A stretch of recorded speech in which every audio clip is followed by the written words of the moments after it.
This is a remastered replay of one of our most popular episodes. Enjoy.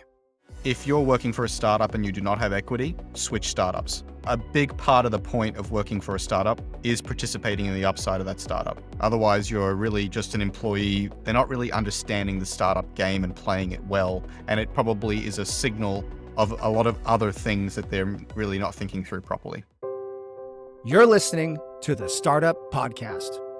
This is an educational episode. Hey, I'm Chris. And I'm Yaniv. In this episode, we're going to discuss how a startup can make itself an attractive place to work, and especially an attractive place to work for younger Gen Z employees. For today's episode, we have a very special guest, Dan Brockwell, who is one of the founders of the Earlywork community. Dan, welcome and thanks so much for being on the podcast with us. Before we jump in, maybe you could tell us a little bit about yourself and what you do at Earlywork. Absolutely. Thank you so much for having me on. It's your boy Dan, co-founder and chief meme officer of Earlywork, building a future-focused careers community. So helping young people uncover the careers of tomorrow in tech, startups, and social impact. The way we do that is threefold. We, number one, have a pillar of content where we write a free weekly newsletter and do a bunch of content pieces helping young people explore a lot of these sort of careers and educate them about different pathways. Number two, and really at the heart of Earlywork, is Earlywork's Slack community, which is about 3,000 young people and growing across Australia and New Zealand discussing a lot of these careers, how to break into them, how to grow in their roles. And then around that kind of pillar number three really comes down to hiring services. So we have a platform with a job board and a talent search engine, helping a lot of startups, social enterprises, and tech companies tap into this amazing young generation of talent that is coming out of Australia. Now, the reason we wanted to have you here for this episode is we wanted to talk today about employees and how they think about their careers and how the startup community can really connect with people who are interested in working in startups and create an environment that is attractive to apply to, I guess, and then also attractive to stay at. With a particular focus on Gen Z and younger employees, but I think a lot of this stuff is applicable across the board. This is another in our series on talent. Last week, we were talking about hiring and the process and so on. This is now trying to get into the heads of people who are looking to find work or are interested in working for startups, understanding them and their motivations and what they're looking for. Let's start talking about that career piece. People obviously have their own narrative arc in their lives, and part of that is their career and how they want to build it. And one thing that I've actually noticed, Dan, in my involvement with the Earlywork community and with younger folks in general, is that there's an increasingly entrepreneurial approach, a more proactive approach to actually planning a career. So I'd love to hear your thoughts on that. Increasingly, a lot of young people have side hustles in addition to their main role. I think careers are less so this linear, like, oh, I'm going to do this one job, level up, career ladder every 2 years. I think people are starting to think really creatively about, okay, like what are the sort of problems I want to solve in my career, the sorts of things I want to learn, the sort of culture I want to be around. And that may not all necessarily come from one job at the same time. So I think in Earlywork, when we surveyed our audience, there's about 70% that have a side hustle or some sort of startup that they're working on. And so I think that's the backdrop for kind of important conversation, which is increasingly, fortunately, like a lot of young people coming out of university today, it's a great market for young talent. And there are a lot of opportunities out there. I think for those that have started to become interested in startup scene, which is still early in Australia, they're thinking really intentionally and often learning from peers and content in the US about how to develop their career to optimize for usually the ultimate outcome of either being a founder or being an operator in an early stage startup environment. And to think about that, thinking about your career like an entrepreneur, they might go and do 2 years at a big company. Then they might go to scale up and go into a role there where they can get a bit more depth, a bit more ownership. And then from there, either go and start their own startup or go and join an early stage startup. So you tend to see this progression of moving towards smaller and smaller companies, but at the same time, often tinkering around with side projects. And if something catches fire, then potentially just going all in on that. You mentioned that you feel that a lot of people are actually optimizing towards founding their own startup. I wonder if you have insight around how people actually think and evaluate the different opportunities that are in front of them. You mentioned things like mentorship versus ownership and so on. So how are people looking at the different things that they have in front of them? They're building a portfolio career effectively. What are they optimizing for? There's probably 4 broad factors that young people tend to think about when it comes to evaluating jobs they're currently at, jobs they might take. And the 4 we've probably typically seen throughout the community are number 1, learning, number 2, culture, number 3, compensation, and then number 4, impact. And I think early on, probably the 2 biggest priorities for people that seem to stick out, at least the niche that is in tech and startups, I won't speak for every single young person, but it seems to be actually more so learning and culture. As in, people are happy to take, say, a lower initial base salary if they're getting a really strong pace of learning and breadth of learning. So learning a lot of different things, building that initial foundation across a lot of different areas and doing that quickly, as well as a really strong culture. So having a good camaraderie with the coworkers, generally, often that might be a younger workspace or more progressive workspace. And I think often for the first role, those two are the most important. Once people start to build kind of confidence in their own skill set, and that can happen at different times. Some people build that earlier. It could be 6 months, it could be a year, it could be 2 years. Then I think it starts to shift more so towards the impact factor, which is interesting.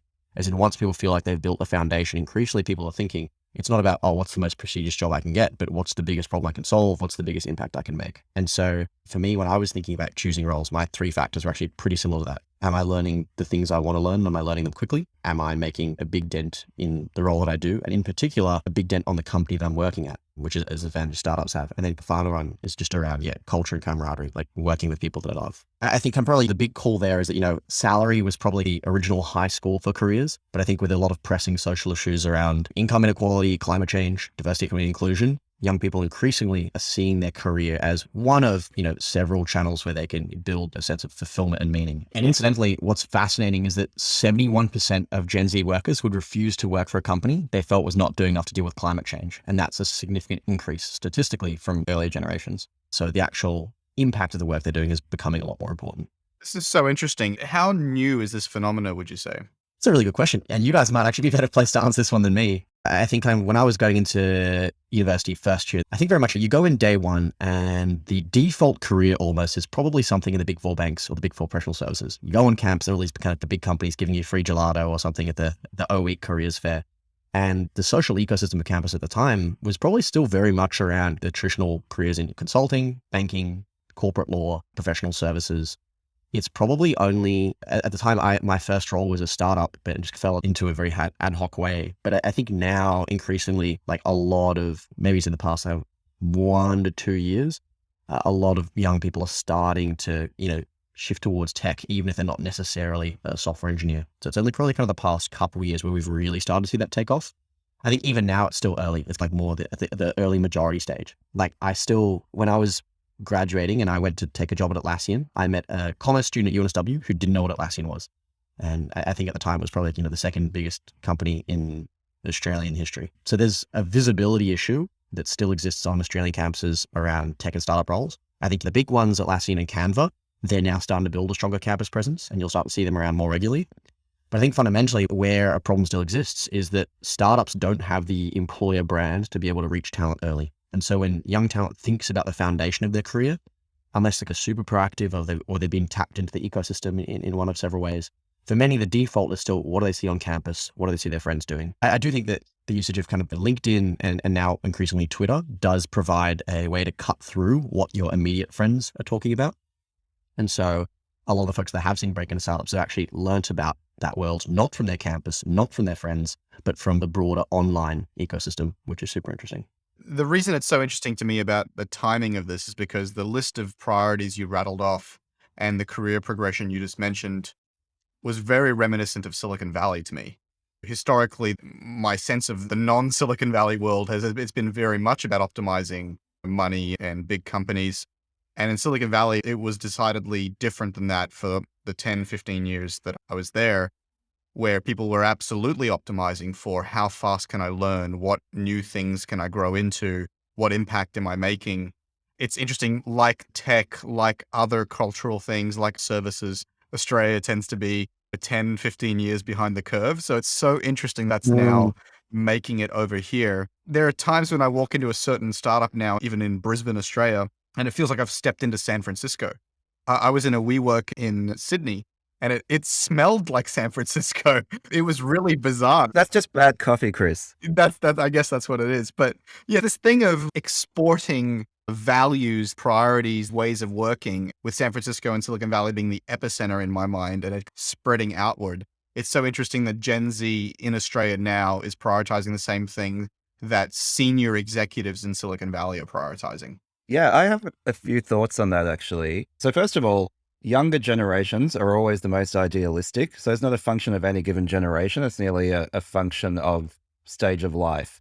And I think what's a bit new at the moment with Gen Z is that the tools are available to actually take that idealism and apply it to your career. So in the past, I think, like you said, Dan, even not so far in the past, careers were these fairly traditional things where you had big companies around campus and you applied to one of them, and maybe you tried to avoid applying to like big oil or big tobacco, but generally your idealism was expended elsewhere rather than in how do I shape a career around having impact, unless I think that was reserved for a much smaller niche of people who were really wanting to work at not-for-profits and so on. But now I think even if you want to have a more traditional career, maybe one with higher earning potential, there's still this sense that I want to have impact. And people now have the opportunity to do that because of this more entrepreneurial, more portfolio-based approach to work.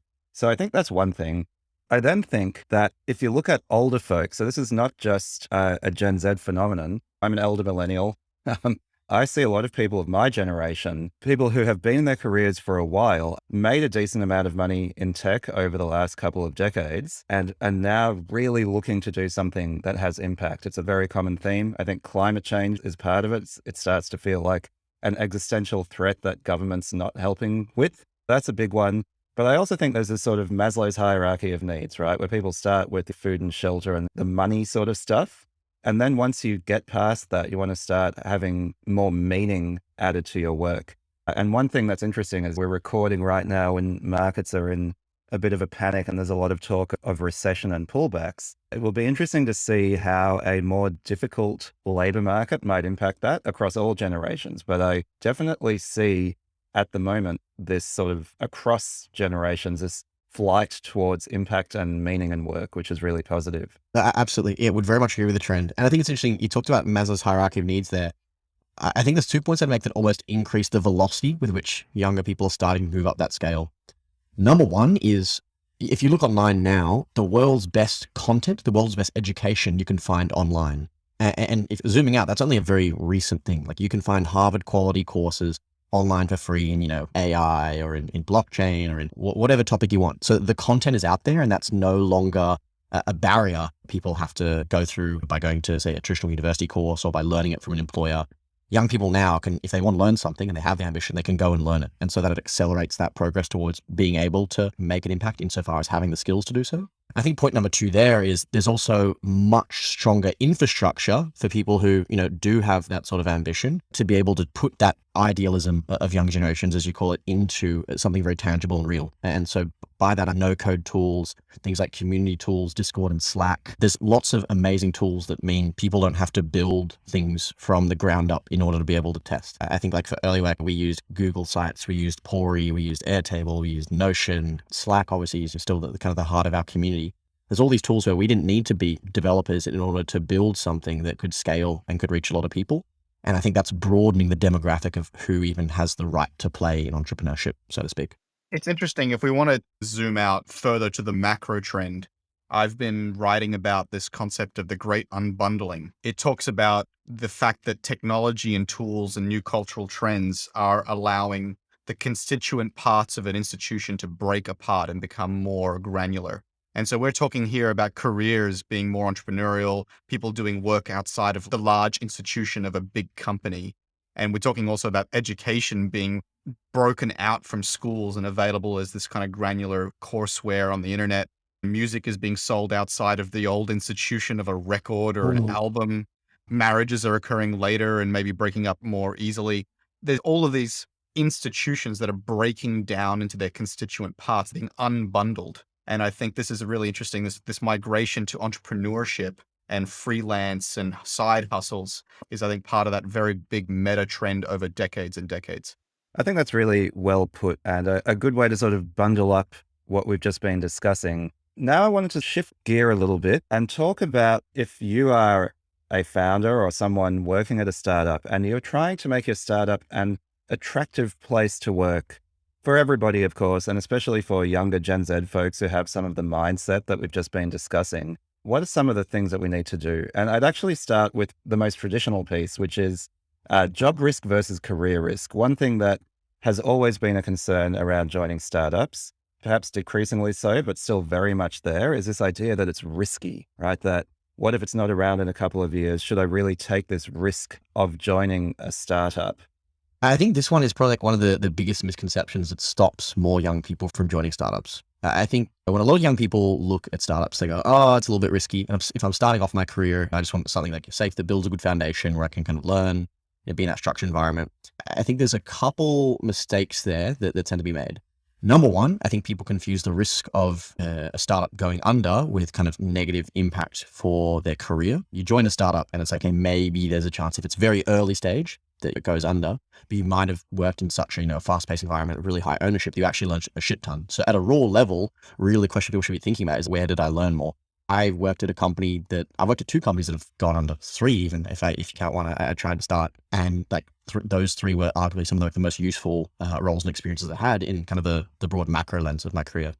And so I think there's this confusion of like, it's not so much about job risk of like, hey, am I going to have this same job in 3 years? That's not really a question that people need to be asking as much because people are changing jobs more quickly.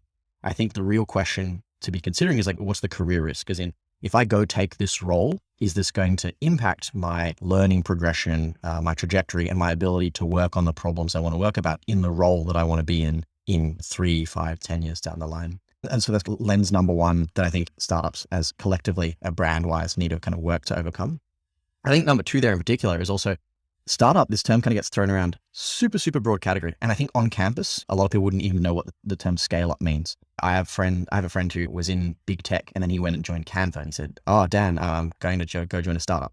If you take a step back there, thinking about risk, joining something like a Canva, an AOLX, a Safety Culture, a Culture Amp, these are now realistically market leaders in their respective categories. I don't think they'd be startups in the traditional sense. And so this whole conversation of job risk versus career risk, to be honest, with a lot of the bigger scale ups and tech companies, you have neither.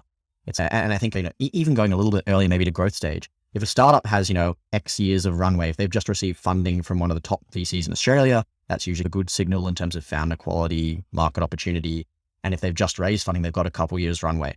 So thinking about venture-backed kind of growth stage startups, thinking about kind of like the biggest scale-ups, the job risk, even relative to say traditional corporate graduate programs is really trivial.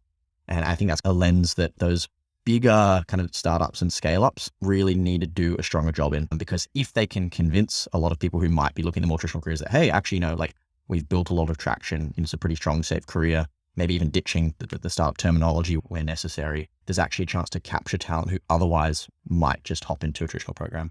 I'd love to break that down a little bit because I think there are a few really important pieces there. When people talk about risk, what are the risks that they're worried about? They're worried about potentially losing their job. And when they talk about working at a startup, they often conflate that with the startup going out of business, which of course is only one way to lose your job, but certainly is a way.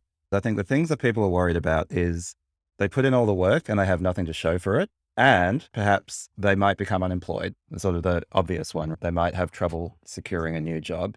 And so I think it's good to address each of those in turn. The having nothing to show for it one, of course, is all the learning that we talk about, and that really is valuable. But from a purely financial perspective, I think joining a startup used to mean getting paid very little, often nothing. When I spoke to, say, my parents about joining a startup, they were surprised I was getting paid. They thought I would have to buy in to get equity, like traditional small business founding. And one of the luxuries of having more of a venture-funded model in tech for so many startups is they actually do pay their employees. And these days, in such a competitive job market, they pay market rates. So they may not pay very top of the market, but you get paid a fair salary for your work. And so the risk that you work for years and have nothing to show for it is immediately false because you have the money that you earned for the work that you did, same as you would at a large. I'm not saying they pay top of market, but they pay a market rate that is, especially for a young person, plenty to live off. And the other piece is okay, what happens if I lose my job? So there's two things. First of all, you can lose your job at any size company. At a startup, the way you lose your job is that the whole startup goes under usually. At larger companies, they have layoffs. And we've come out of a very long bull run in the economy where layoffs have been quite rare. That's already starting to change. But even in terms of job risk, you might be looking at startups not being necessarily riskier than a larger employer for your individual job rather than for the longevity of the entire company. And the other thing is, let's say you do lose your job. What happens next is you need to find another job for most people. And then the question is, how employable are you? And I think these days, there's more and more of this recognition of learning. This movement towards learning is actually coming from two different directions. There are individual people and employees who are looking to maximize their learning. And we've talked about the unbundling and learning on the job and all of this stuff. But I also think employers are increasingly recognizing that people who have worked in roles where they have had the opportunity to learn a lot make more valuable employees. So leaving a startup, even a failed startup, is these days, and Chris, you talk about Australia being 10 to 15 years behind Silicon Valley. I think Silicon Valley having a failed startup on your CV has been valuable for at least a decade or much longer. I think that is now becoming the case here. If you want to move to another job in tech, then having left a place where you really had a big role and had the opportunity to learn a lot is really a feather in your cap, even if it ended badly. Whenever I do a little bit of speaking to students, I still get asked to address the question of failure. And the cliche response to that is, oh, failure is okay and it's fine. And it's okay if you fail and you just get back up and dust yourself off. And I often say to people, failure is not okay. Failure is mandatory. It's part of the experimentation process. If you're not failing, you're not trying hard enough. And for that beat, when I say failure is not okay, and like the teacher gets nervous and the students go, that's not, oh, I thought he was going to say something else there. And so you need to go out and fail, go push the boundaries and try new things. And you're going to learn a lot more from that failed startup than the successful big company that you go work at. I think there's a fascinating thing here, even in terms of like employability thereafter. If someone's worked a startup, whether it's succeeded or whether it's failed, maybe a lot of startups actually end up in this, awkward middle ground where maybe they just become regular businesses. I think for a lot of big companies, a lot of young employees don't realize this, but they actually love hiring people who have had startup experience, because usually startup experience often corresponds with, okay, that person's had to work in an unstructured environment where maybe they didn't have as much hand-holding. They probably had to own and drive a lot more initiatives independently. And they have that entrepreneurial streak where they want to solve problems, they want to disrupt things, try new things. And I think a lot of big companies that are looking to involve themselves want entrepreneurial talent. And I've often seen something like corporate marketing where it's like, come be an entrepreneur with us. Isn't they love to see, even when I was like going to work at Uber, when I was going to work at Amazon, by this point, both were pretty big tech companies. I worked 2 startups before that, and those were critical experiences that helped me to land those roles, because I think they love the idea of bringing in employees who can hit the ground running and are confident owning their own work independently, even if they're junior talent. Hey, before we get back into the show, a quick reminder. Please don't forget to subscribe, like, and turn on notifications, and spread the word about the podcast. It helps us grow the show, which in turn helps us help more founders like you. Thanks so much. Okay, with that, back to the show. We've touched a few times on what candidates are looking for in a startup, or more broadly, in a role in their career that they're composing for themselves. There are a few different things that we wanted to dig into here. The first is equity. So ESOP, employee stock option plan, or similar, the equity grants that employees get in terms of really having ownership in the company. Yeah, equity is a super interesting one. Like when we talk to our audience, I think it's 72% wouldn't take a startup role without equity. And when we start to unpack the reasons for that, I think a big competitive advantage that startups have from a hiring perspective, a lot of corporates, if you've got to join a corporate, you get your salary, you get your learning in, you stay your 2 years, and then you fuck off and go somewhere else. I think startups being able to offer equity makes employees feel like they own part of what they're building. It's not like, oh, I'm working for a company. It's I'm working with a company. And we're building something that, if successful, is going to be obviously like lucrative for myself. And it's not even so much that I don't think necessarily employees, when they get equity, are always thinking about like kind of the $1 billion exit. I think even the feeling, just the emotional feeling of owning part of the company makes you feel more connected to the company. And for startups in Australia, I'd be interested to see whether for early stage roles, whether it is at that 70% mark. But I've worked in startup roles in kind of university where I was going to go full time and there wasn't going to be an equity offering. I think increasingly now, Australian startups are catching up to their Silicon Valley peers and starting to go, hang on a minute, equity is a baseline expectation. But I don't necessarily think that's been the case in the early development of the Australian startup scene. And you folks might have more knowledge here than me. Every episode, we tend to make 1 or 2 kind of highly opinionated and sometimes controversial statements. This is maybe one of those. I would say, if you're working for a startup and you do not have equity, switch startups. A big part of the point of working for a startup is participating in the upside of that startup. You should absolutely expect that they have an ESOP program and that you should be participating in it. Otherwise, you're really just an employee. And if the company itself is not offering ESOP, they're not really understanding the startup game and playing it well. And it probably is a signal of a lot of other things that they're really not thinking through properly. And it's not even just like the pure, okay, compensation metrics. It's actually, if companies aren't willing to offer early stage employees, even if junior, equity, it's actually more a signal about how that company values young talent insofar as their mission. And I think that's honestly like the bigger red flag to avoid. It's companies who just see, startups who just see young talent as, okay, just go do some scrappy tasks for us while we're still trying to figure out product market fit and the business model. Like, I think that's the red flag that young employees should be looking out for. Because I'm obviously an advocate for the startup careers landscape for young people, but not all startups are necessarily going to be great places to work for young people. If the management team and kind of the executive team aren't on board with ensuring that talent gets exposed to a diverse, range of work, has ownership in their work, both from a financial perspective and from a self-management perspective, then a lot of those sort of places might not actually be great to work. I think young employees need to be careful about the startup that they choose. It's not just about, going to work for a startup is good for your career. So you still need to do your due diligence as an employee when job searching to ensure that's a place where you're going to learn a lot, where you're going to get a good responsibility, where even if unstructured, there's good people to learn from, and broadly where there's a culture where you feel like you can thrive. The one thing I'm curious about, Dan, from your research in the community is what's the level of literacy around equity grants? These are complex financial instruments. And I think, like you said, there's a principle of wanting to have ownership, but do people in general tend to have an understanding of what they're actually being offered? Nope. I would say almost certainly not. Obviously, there's students who come from a financial background. There's students who've done very maybe deep research into kind of the online internet forums and CS career questions in the US.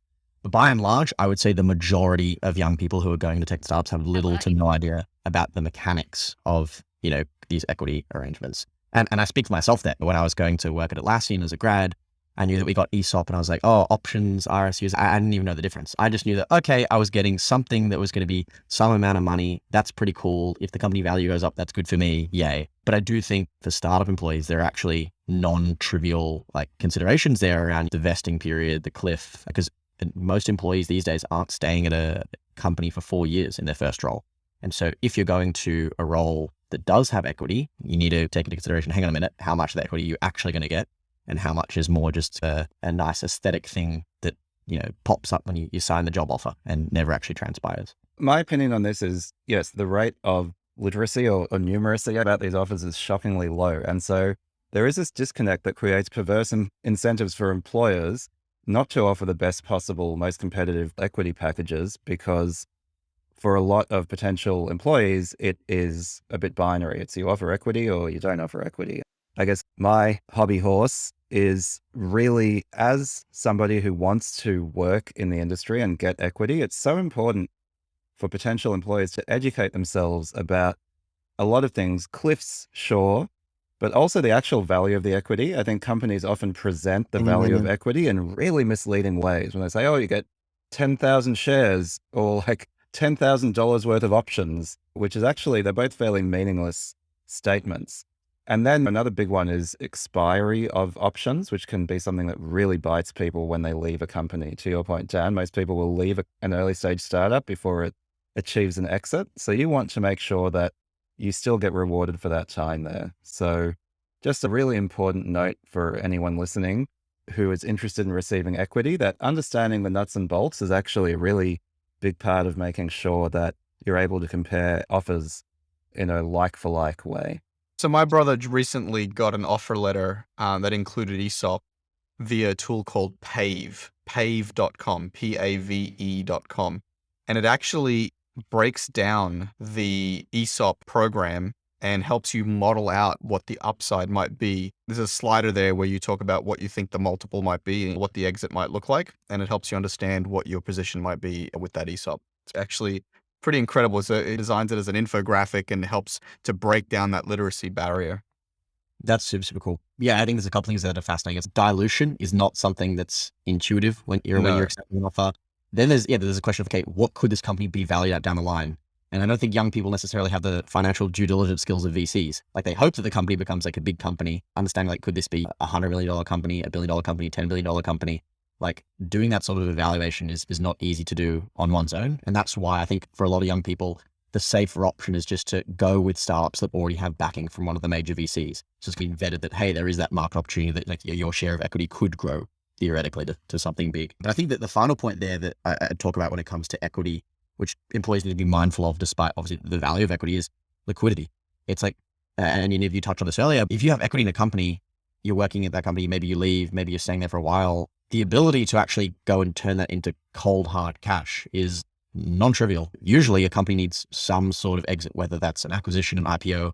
With new rounds, there are sometimes, and increasingly, I think, potential for secondary liquidations. I think that's a really positive thing that we're starting to see now for more startup employees to be able to get reward for the hard work they have put in the early years. Until very recently, often employees who had put in all that hard work wouldn't see a lot of the equity money for many years, if ever. If the company doesn't work out, the equity can just go to zero. And that's a real possibility that you need to factor in when you're thinking about equity as part of a compensation offer. One of the things that we discussed before we started recording, Dan, that I thought was really interesting was the remote versus in-office situation, where I think ever since COVID happened, there's been this strong trend away from in-office towards remote, and a general view that remote flexible work options are the progressive and employee-friendly way of doing things. But I understand you have a bit of a contrarian or more nuanced view of this. I'd love to discuss that. So first, let me say that, like, yeah, remote flexibility is fantastic. I don't think people have to commute in 5 days a week to go and sit in a big concrete box and sit on a laptop where they're doing the same work they could be doing at home. And I think COVID has shown very starkly to a lot of companies that insisted on being in person that, hang on a minute, you don't need to be in person every day. So first off, companies that do force employees to be in the office 5 days a week are going to be at a severe disadvantage when it comes to hiring young talent. And it's a fierce market right now. That being said, yeah, I think it's really interesting. Like I've worked at, several companies, either entirely remote or heavily remote. And I think one thing for young talent that I think is super important is actually still having some sort of in-person culture. And that's both the social culture of meeting people in the company and also the incidental learning. Like I think there's so much you learn as a graduate at a company that's not strictly in meetings. It might even just be from being peripherally around other conversations that are happening, being able to tap your manager on the shoulder. That is a much better environment for grads to soak up learning in terms of speed. And so I think companies pitching themselves as entirely remote, actually in many ways, that's a disadvantage when it comes to hiring young talent. Like I've talked to a lot of young people. Actually, I've met young people in WeWork where it's, my company doesn't really have an office here. And so I had to come to WeWork so that I could, meet other people on the scene, have like a nice place to work. But you're starting to see this contrarian view play out. Like Dovetail is a great example where they've actually insisted, I think it's 2 or 3 days a week, that everyone has to be in the office. And I've had friends who say left Atlassian and gone to Dovetail. And one thing that they've talked about in glowing terms is a really strong office culture. My contrarian view is like, the metaverse has its uses, but I do love in person. I think the real verse is still where it's at. And so there's this interesting situation now where it's okay, it seems like some form of hybrid is probably the best way to go about things for young employees. You want to have that sort of office culture, but you also want to have the flexibility of remote. If you can straddle that, you're in the best position to hire and retain young talent. An important, maybe final nuance that I'll add is there is a caveat to hybrid that, okay, yes, sometimes people are remote, sometimes people are in the office. But if that's not coordinated, you can end up going into the office and it's still really remote. Like you go into the office and all of a sudden most of your engineers are at home, your managers are at home, and you go, well, hang on a minute, why did I even come here?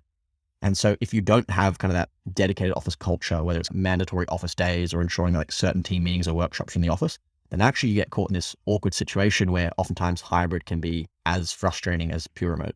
As a founder and someone who's trying to create a culture, it's certainly not making things easy. The olden days of in office were nice and simple to understand. And to a lesser extent, the COVID era of everything's remote offered challenges, but it was also quite easy to understand. But now we've landed in this big gray area where there really is a lot of thought and design and nuance that goes into figuring out the work modality, and those simple truths have melted away. So it's definitely a lot of food for thought when you're designing culture, how to get this right.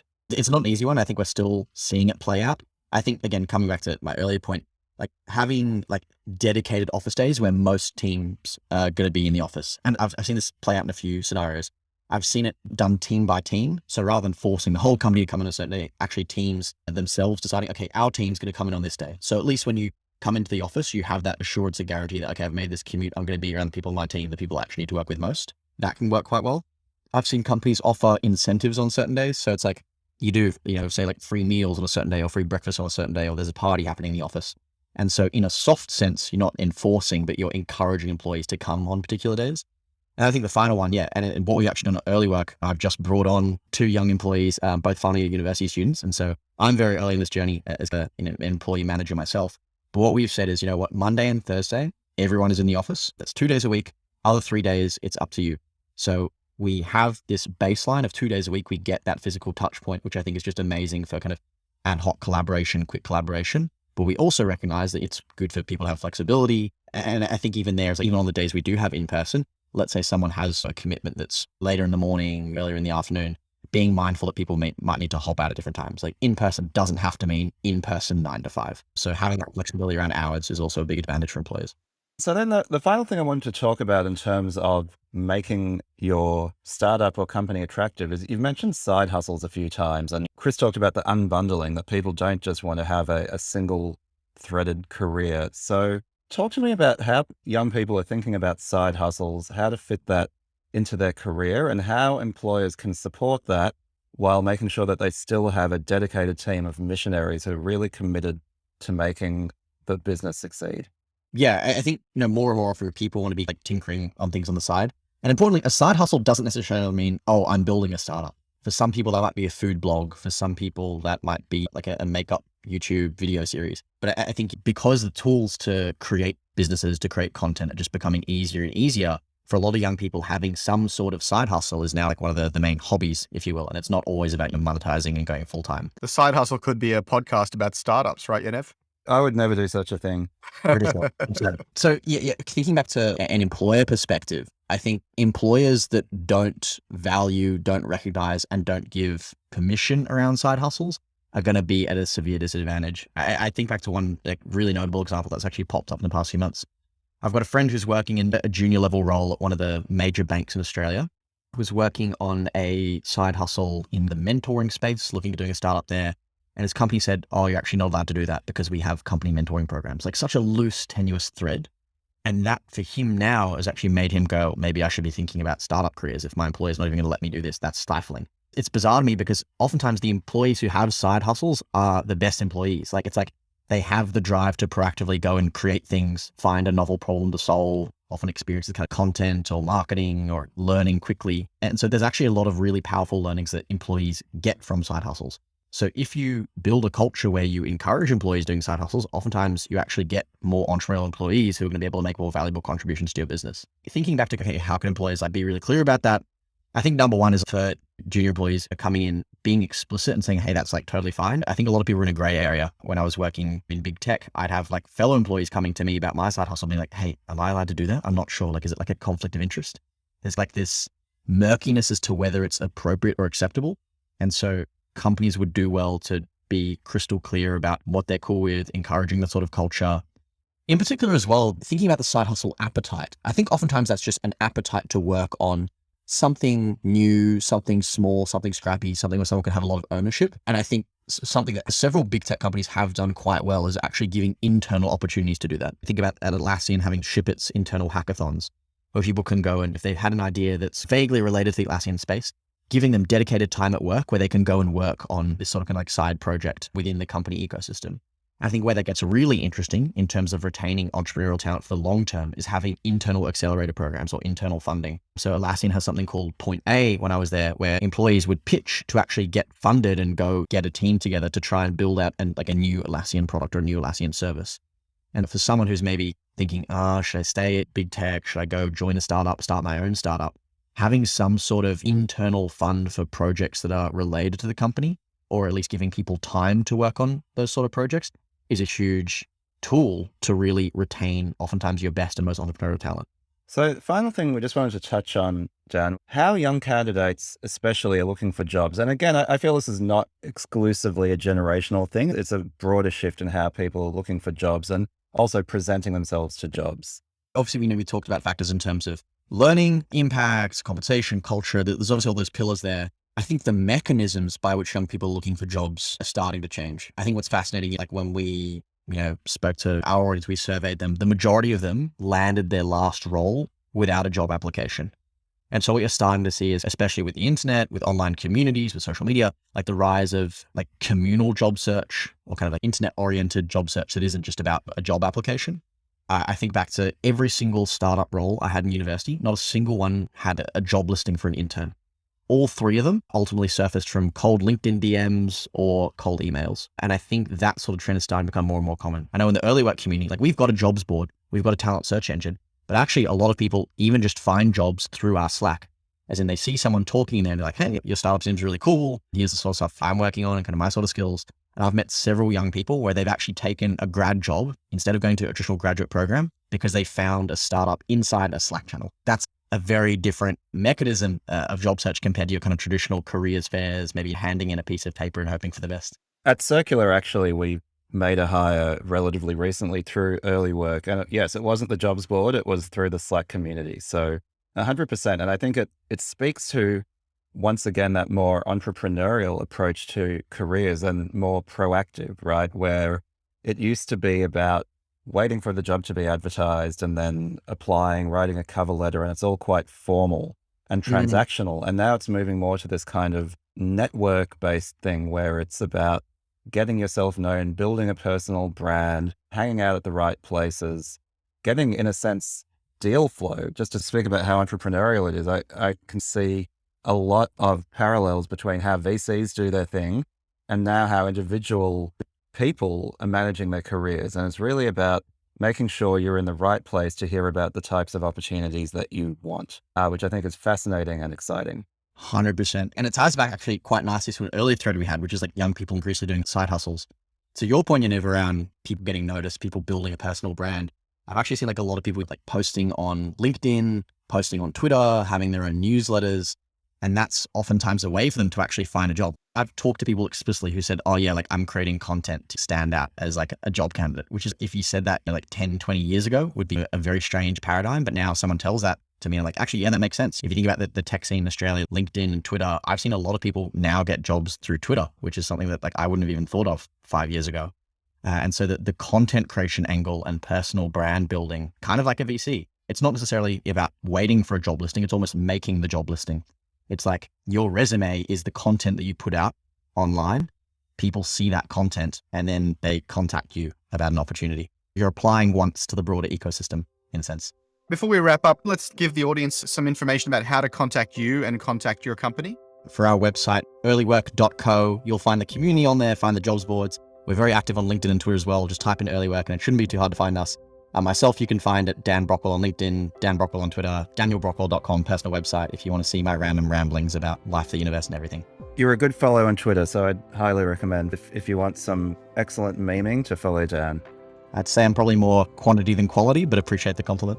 Dan, thank you so much for taking the time to chat to us about how to make your company more attractive to Gen Z candidates specifically, but also really the job market. I think today we've been talking about job risk versus career risk and how startups are the right kind of risk to take and often not even much riskier than those big companies. We've talked about ESOP and how that's an essential part of a job offer and a modern startup workplace, how remote and hybrid workplace can actually have all sorts of unintended consequences. In particular, this idea, you end up getting up in the office and no one's there anyway. That was a new one for me. I like that very much. And also, employees these days are thinking about their career as a series of entrepreneurial ventures and opportunities to learn, making sure that your policies allow for a side hustle. Dan, thanks so much for lending your insights and experience to this conversation. I think it's been super, super helpful. Chris, Yaniv, thank you so much for having me. And a lot of people keep asking how they might work with Yaniv and myself individually. As we've talked about, Yaniv is pretty full-time on his startup, but if you have something super compelling, don't hesitate to reach out to him. For my part, check out chrissard.com/advisory for the kind of work that I do. And as always, please subscribe and rate us in your favorite podcast app. And maybe most importantly, share us with your friends and in the communities you hang out with. We always love and appreciate the sharing. It helps spread the word, grow the audience, and ultimately motivates Yaniv and I to do a little bit more work on this. Thanks, everybody, and we'll catch you in the next one.